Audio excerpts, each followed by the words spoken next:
Yeah, I think, Chris Collins has done a wonderful job there. Got a lot of, I think they played well, even though they haven't won.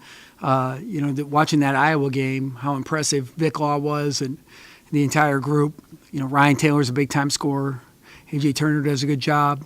Derek Pardon, as we well know, who, Coach Mo said the other day, Pardon's first college game, he had 20 rebounds. That was against us. I don't even know if you were here, Mo, but so I remember it. But, it's just, we know how dangerous they are.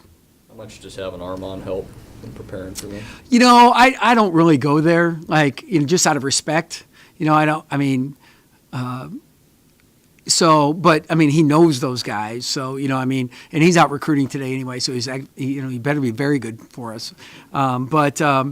It's just, I think, one of those things where, when you do play another team, certainly you know them, but there's always there's always chalk, right? There's a point, counterpoint, this, that. So I think you can almost do yourself harm by trying to say, all right, what are their go-to plays here? That we see what they do. And I think that's the most important part. Does it feel different coming off of a win, preparing for a game, other than maybe the last 7? Let's call it less hysterical. Is it kind of refreshing? It's less hysterical. How do you go ahead?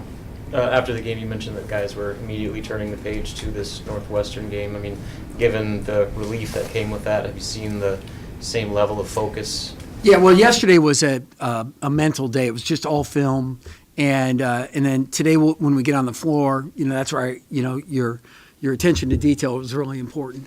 And so I think that in my mind we still have 2 practices before we play a game. We've got what would be the shoot around and walk through, so to speak, the dress rehearsal, right, and then today, and we'll learn a lot, I think, about where guys are that way. But with Brian James and Chris having so much access to, Brian was an NBA assistant for how many years for Doug Collins and different guys. And, about the time you think they're going to zig you, they zag you. Do you feel better about your depth heading into this game than you did maybe the last couple games? I thought that the guys that could contribute were confident and did a very good job in terms of Brady coming in, Amir, and Thor. I thought they did a very good job, and they're going to be the guys we run out there right away again tomorrow. Is there any update in the status of Nana going into the weekend? Today will be his first practice for us, but he worked out yesterday. The coaches worked out some of the younger guys yesterday, and he was part of that. I would say he's full go. Glenn seemed to be kind of back to his normal self, but how do you keep him going? How do you keep him up? I think Glenn is best when he's instinctual, when he just follows his instincts, and that's where I need to keep him. Anytime it gets too technical, I think there's just it doesn't go as planned. Forgive me if you guys have run it before, but I don't think I've seen the dribble drive. Kind of dribble drive. Just kind of what went into deciding you wanted to do that, and how do you feel like it went? I thought it went okay. I thought it went pretty good. Made a decision to put in 3 dribble drive entries. We've run it in the past with Taran Petaway and Siobhan Shields and those guys. I just didn't love it with last year's team, so we didn't do it nearly as much. And then the plan wasn't to do much this year. And just as I was watching Purdue, I was like, we're not downhill at all. And and so we just put in a couple sets and I liked it right away. We scored the first possession, which was probably an element of surprise because they hadn't seen it. But at the same time, you get that immediate gratification. Hey, we scored. We didn't score for another half hour, but other than that, it was fine. Tim, how much does the Legends weekend and all that stuff? Yeah, thanks for asking. How much does that add the excitement? Welcoming back our legends is just a huge part of what we do. I remember when I went to Southwest Minnesota State, they had a alumni weekend, and right away I thought, oh, what a pain in the butt, and then you see how it could be so good for a program. So we took it to NDSU, then we took it to CSU, now we brought it here, and I just think that connection, that ability to pay it forward. We had a situation where we showed Jordan Murphy turning into Isaiah Roby on film, and Brandon Ubell was in the film room with us. But when I say turning, I mean like it looked like he was beheaded twice, and if you slow down the film, you'll see what I'm talking about in the second half. And Brandon Ubell brought up a point. He's like, Isaiah, you might have felt bad because you had 5 turnovers, but I mean, you have to understand the amount of energy you're expending to stop a high-level player like him one-on-one, telling us, nope, don't bring the double anymore. I think that's screwing with us more than we needed to. I can handle him.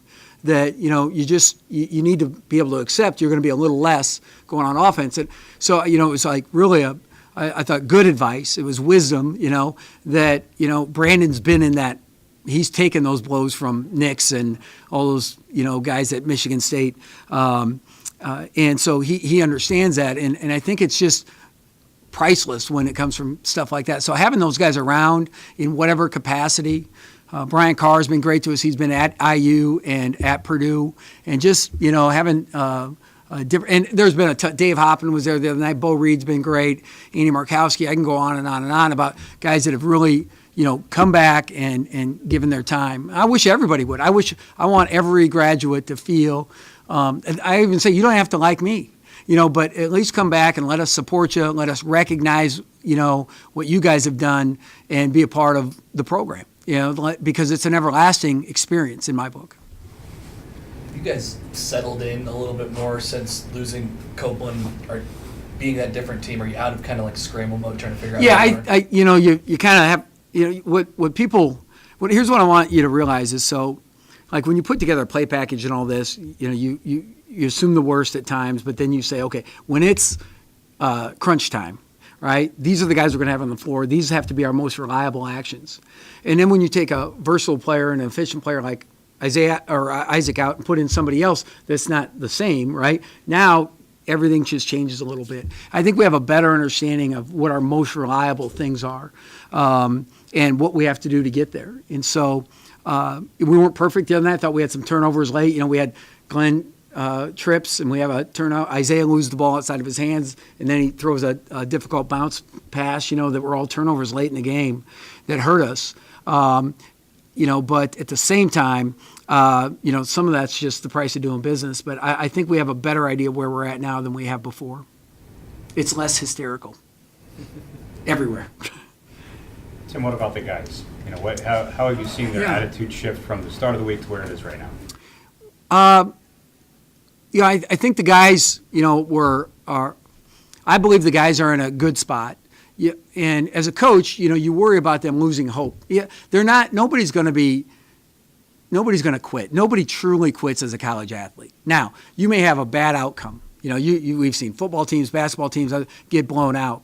But usually that's because they lose hope, and then the quitting, quote unquote. But they don't do their, if they're there working every day, they're working really hard.